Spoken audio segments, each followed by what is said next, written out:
شروع میں حکم تھا، ورنہ صحابی اس کے خلاف فتویٰ کیوں دیتے؟ کچھ کہتے ہم نے صحابی کو نہیں ماننا، حدیث کو ماننا، ایک پھڈا تو تلواریں چلتی گھروں میں.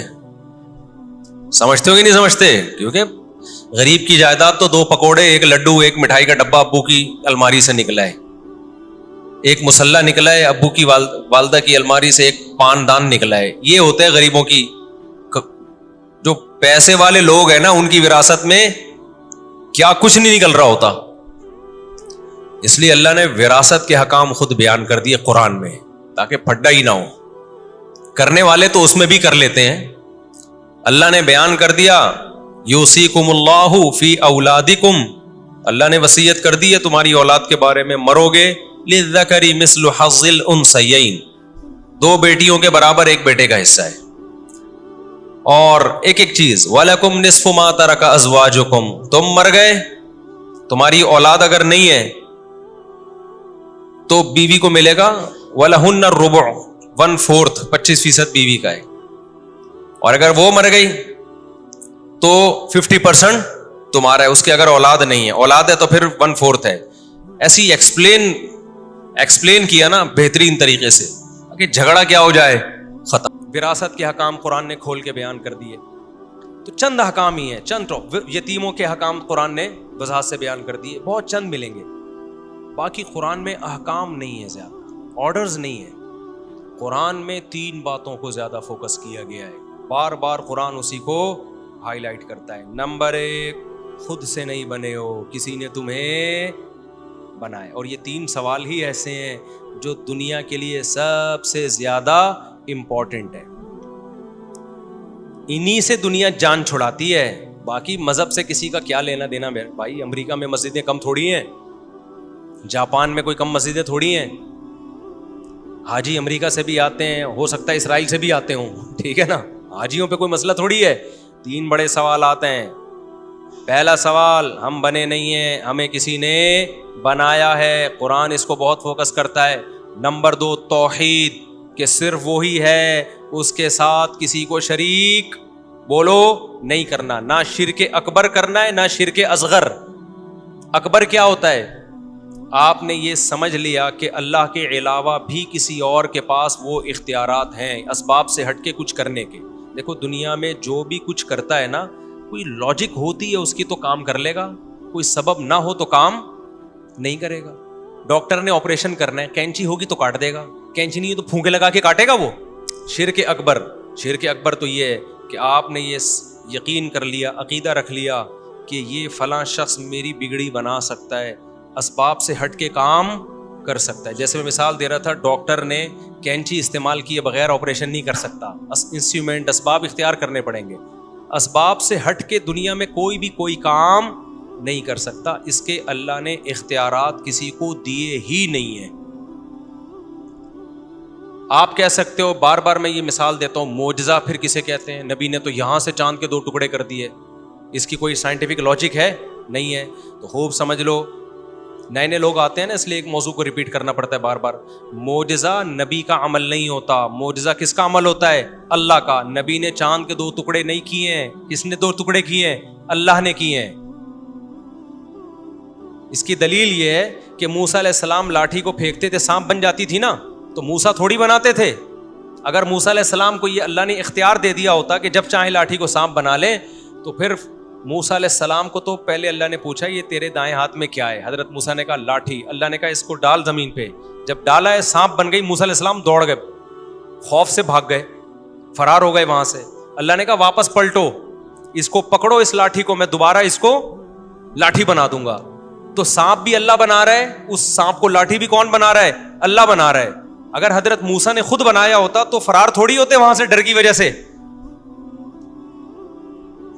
تو پیغمبر کا ہاتھ استعمال ہو رہا ہے، کام کون کر رہا ہے؟ اللہ. اور پیغمبر کے پاس اختیارات بھی نہیں ہیں کہ جب چاہیں کر دیں. اللہ نے نبی کو کہہ دیا کہ آپ چاند کی طرف اشارہ کریں، میں 2 ٹکڑے کر دوں گا. اللہ نبی کو نہ کہتے، 100 دفعہ بھی کوئی بھی چاند پہ 100 دفعہ اشارہ کرتے، کچھ بھی نہیں ہوتا چاند کو. سمجھتے ہو کہ نہیں سمجھتے؟ موسیٰ علیہ السلام جب دریا کے کنارے آ کے رک گئے ہیں، پیچھے سے فوجیں آ رہی ہیں فرعونیوں کی، حضرت موسیٰ پریشان، اب کیا ہوگا؟ اللہ نے کیا کہا؟ اس لاٹھی کو آپ پانی پہ ماریں، میں 12 ٹکڑوں میں تقسیم کر دوں گا. تو لاٹھی سے جو سمندر ٹوٹ رہا ہے, ٹکڑے ہو رہا ہے, وہ کون کر رہا ہے؟ اللہ. تو معجزہ اللہ کا عمل ہوتا ہے. پیغمبر کی طرف اس کی نسبت مجازی ہوتی ہے, مجازن نسبت کر دی جاتی ہے. حقیقت میں پیغمبر کے پاس اختیارات نہیں ہوتے کچھ کرنے کے, سمجھتے ہو.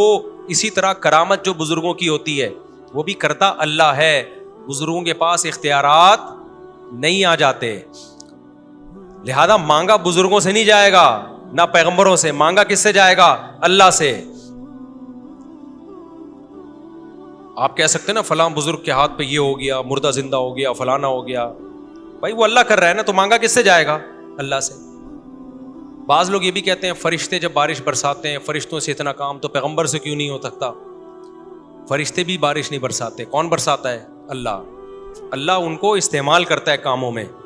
جیسے قلم ہمارے ہاتھ میں ہوتا ہے تو ہم قلم کو استعمال کر کے لکھتے ہیں, قلم کی اپنی مرضی نہیں ہوتی, کبھی ادھر گھما رہے ہیں کبھی ادھر گھما رہے ہیں. تبھی آپ نے خط لکھوانا ہو, کوئی لیٹر لکھوانا ہو, تو قلم سے نہیں کہا جاتا, جس کے ہاتھ میں قلم ہو اس سے کہا جاتا ہے. قلم سے آپ کہیں گے بھائی, وہ کہے گا بھائی میں تو کسی اور کی انگلیوں میں ہوں, جدھر وہ گالیاں لکھ کے دے دے یا دعائیں لکھ کے دے دے.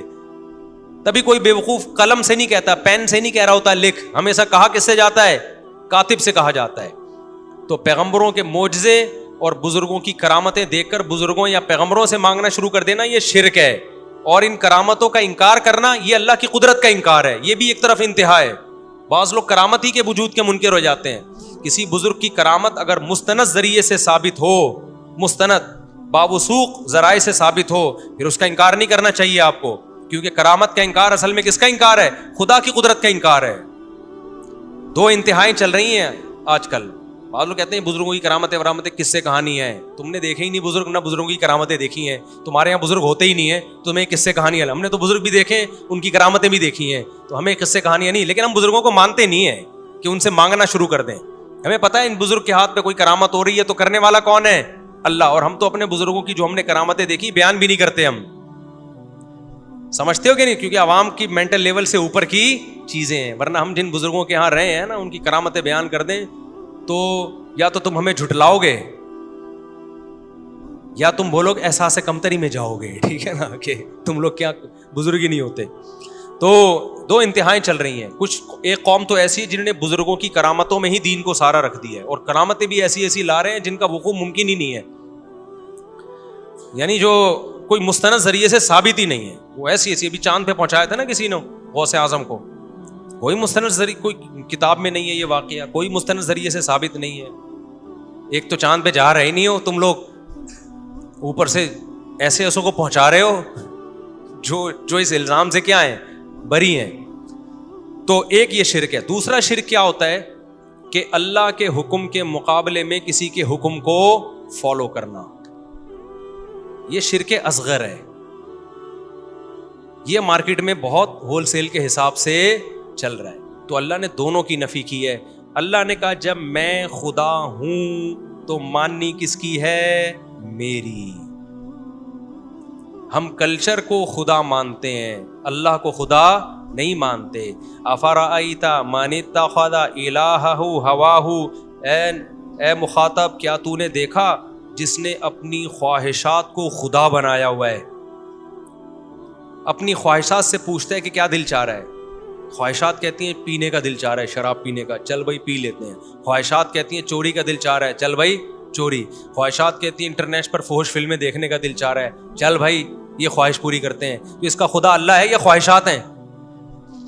غلام کی اپنی مرضی چلتی ہے. آپ کسی آفس میں بیٹھے ہو, آپ کو تنخواہ بھی ملتی ہے, آپ کا ایک باس بھی ہے. باس نے آپ کو کہا کہ یار ایسا کر 2 دودھ پتی بنا کے لا.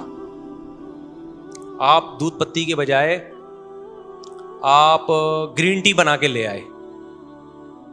وہ کہا بھائی تو گرین ٹی نہیں, میں نے تو تیرے کو دودھ پتی بولا تھا. آپ کہا سر میرا جو دل چاہ رہا ہے نا وہ گرین ٹی کا چاہ رہا ہے, 1 کپ آپ پئیں گے, 1 کپ میرا جو دل چاہتا ہے میں تو وہی کرتا ہوں. لیکن سر آپ میرے باس ہیں. باس اور سنائیں کیسے ہیں آپ. ہو سکتا ہے باس ایک دفعہ برداشت کر لے, اس کے بعد باس نے کہا ایسا کر نہاری لے کر آ, اپنے لیے بھی 2 روٹی لیا, آج تجھے بھی ساتھ بٹھا کے کھاؤں گا. آپ بریانی لے کر آ گئے. باس کہہ رہے میں نے تجھے بریانی نہاری بولا تھا. آپ کہ سر میرا جو دل چاہ رہا ہے نا, نہاری تو رات میں نے کھائی ہے, مفتی صاحب کی ویڈیو دیکھی تھی, میرا دل چاہ میں کھا لوں, تو رات تو میں کھا چکا ہوں, اب میں کیا کھاؤں گا؟ بریانی. باس کہے گا ایسا کر یا تو میری کرسی پہ آ کے بیٹھ جا یہی کہے گا نا, یا مجھے باس کہنا چھوڑ دے, یہ تکلف نہ کیا کر. تو ہم بھی یہی کچھ کر رہے ہیں اللہ کے ساتھ. زبان سے کہتے ہیں لا الہ الا اللہ, بچہ پہلا جملہ ہمارے یہاں سیکھتا ہے لا الہ الا اللہ, کوئی معبود نہیں ہے, غلامی کے لائق صرف اللہ ہے. اس کے بعد سارا دن مانتے کس کی ہیں؟ اپنی. اللہ نے کہا فجر کی نماز پڑھو, میں نے کہا دل نہیں چاہ رہا یار. آج میرے ایک پرانے دوست آئے, بڑے پکے نمازی تھے, میں نے کہا 5 نمازیں پڑھو, کہہ رہے 4 پڑھ رہا ہوں, 5ویں نہیں ہو پا رہی, فجر نہیں ہو پا رہی. تو میں نے کہا خرید کوئی پیکج ویکج ہے فجر کا آپ کے پاس, کوئی معاف کروا لی ہے. کیوں نہیں ہو پا رہی بھائی؟ آپ کو کہیں انٹرویو کے لیے بلائے, کوئی اچھی جگہ جاب آ جائے اور صبح 4 بجے بلایا جائے, 5 بجے, چھوڑے انٹرویو کو, ڈیٹنگ پوائنٹ میں اگر 4 بجے کا ٹائم دے محبوبہ, کوئی یہ کہے گا کہ جی میری آنکھ نہیں کھلی؟ بولو نا, کوئی بھی نہیں کہے گا بھائی. تو بات یہ کہ جب اللہ ہے, اور خدا کی قسم اللہ جو دیتا ہے نا, فجر کی اذان میں اللہ نے الصلاۃ خیر من النوم کا الگ سے لفظ ایڈ کروایا کہ نماز نیند سے. یہ جو مزے تمہیں آ رہے ہیں نا, یہ مزے اس مزے کے مقابلے میں کچھ بھی نہیں ہے جو نماز کے بعد تمہیں ملیں گے, دنیا میں بھی اور آخرت میں بھی. سب سے لذیذ نماز اللہ نے فجر کی رکھی ہے, سب سے مزے کی نماز جماعت کے ساتھ. تو یہ دوسری نوعیت کا شرک ہے, اس کی بھی قرآن میں بہت زیادہ بولو نفی ہے. بھائی صرف اللہ ہے, کسی کو نہیں مانتا ایسی کی تیسی. لوگوں سے بولا کرو, میں اکثر ایک واقعہ سناتا ہوں. ہمارے حضرت بتایا کرتے تھے کہ اسلام آباد میں ایک آدمی کا جاب ملی, وہ بندہ پہلے ہی نماز نہیں پڑھتا تھا. تو انٹرویو کے دوران انہوں نے کہا بھائی آپ کو نماز پڑھنے کی اجازت نہیں ہوگی. اس نے کہا مجھے نہیں چاہیے ایسی جاب. اس نے کہا یار آپ پہلے سے تو نمازی لگ نہیں رہے ہو کوئی شکل وکل سے.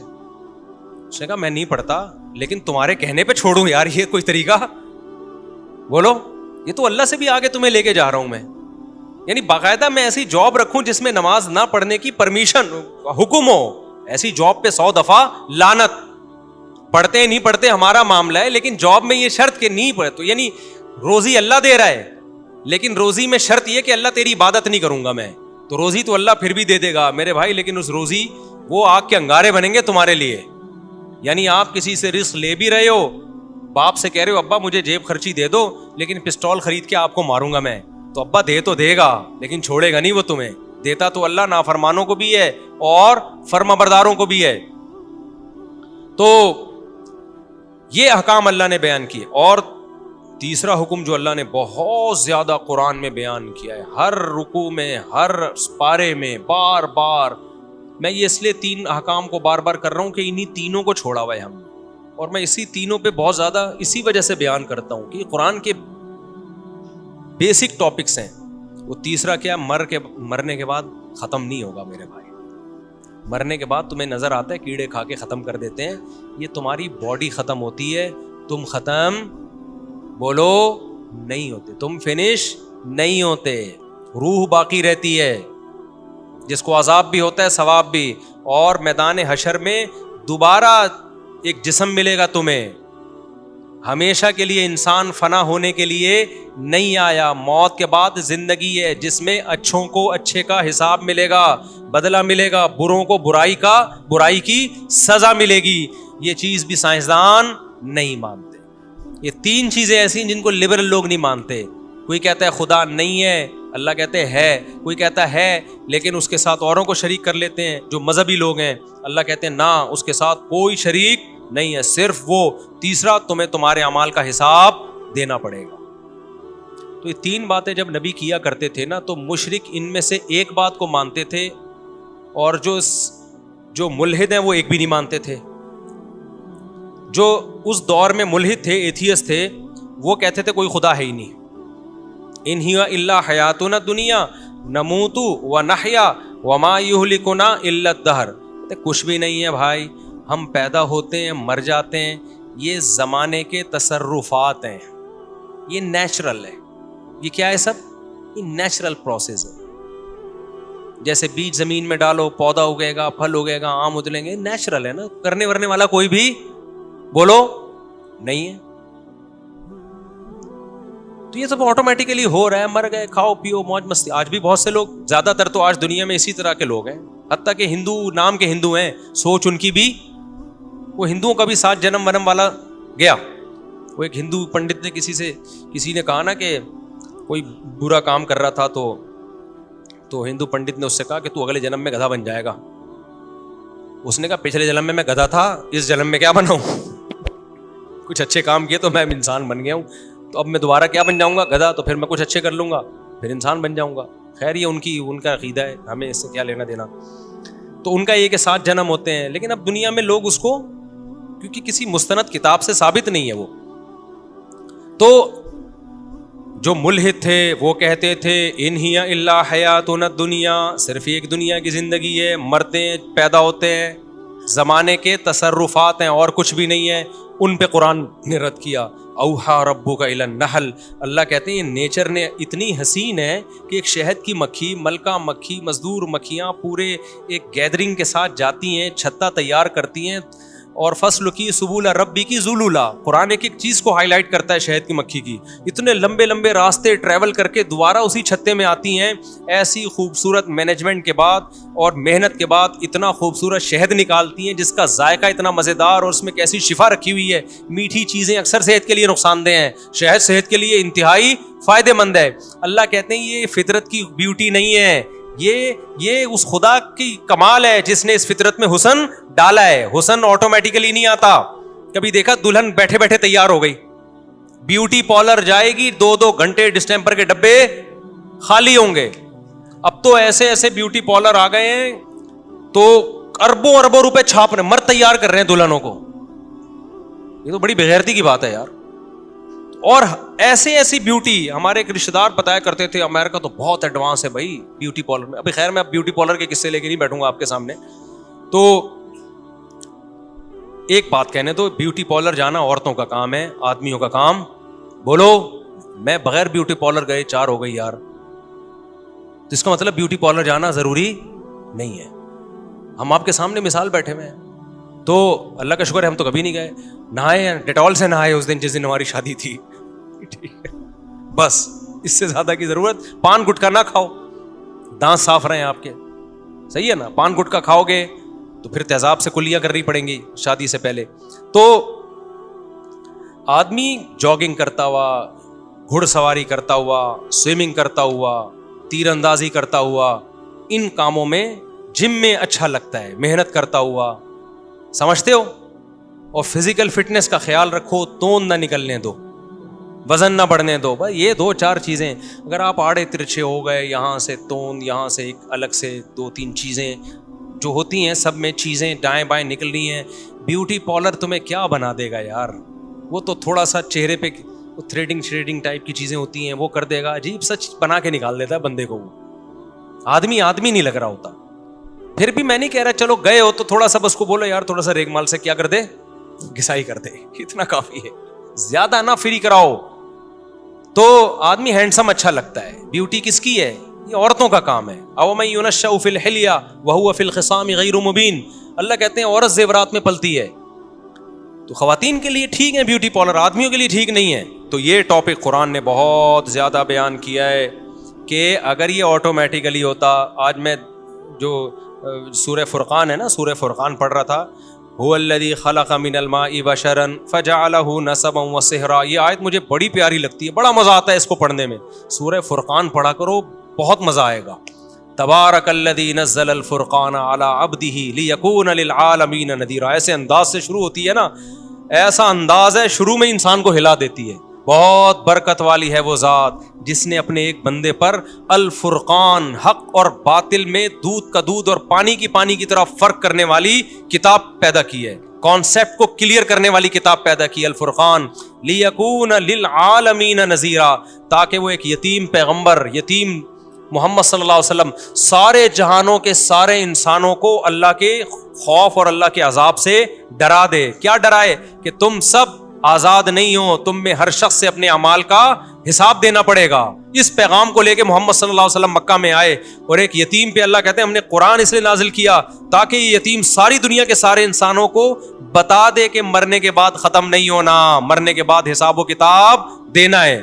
کیا جلال ہے یار اس ایک آیت میں. اور نازل کب ہو رہی ہے؟ مکہ میں, جب 4 آدمی بھی مسلمان نہیں ہوئے تھے. اور ایسے یتیم پہ نازل ہو رہی ہے جو نہ لکھنا جانتے اور نہ پڑھنا جانتے. کیا کانفیڈنس ہے یار, کیا کانفیڈنس ہے. اگر کوئی اس وقت ہوتا وہ کہتا بھائی تمام جہان آپ ایک مکہ میں یتیم, کوئی جانتا آپ کو ہے نہیں, قافلے یہاں سے نہیں گزرتے, نہ پانی ہے نہ گھاس ہے, اور بات کیا کر رہے ہو ساری دنیا کے سارے انسان. اللہ کہتا ہے وہ برکت والی ذات ہے جس نے قرآن کو نازل کیا, اس قرآن کے ذریعے ہی پھیلا دے گا اللہ. اور آج پھیلا دیا نا پوری دنیا میں. دنیا میں کوئی ایک چپا ایسا نہیں ہے جہاں قرآن پڑھا نہ جاتا ہو. دنیا میں سب سے زیادہ نام اللہ کا لیا جاتا ہے. اذانیں دیکھو پوری دنیا میں پھیل چکی ہیں,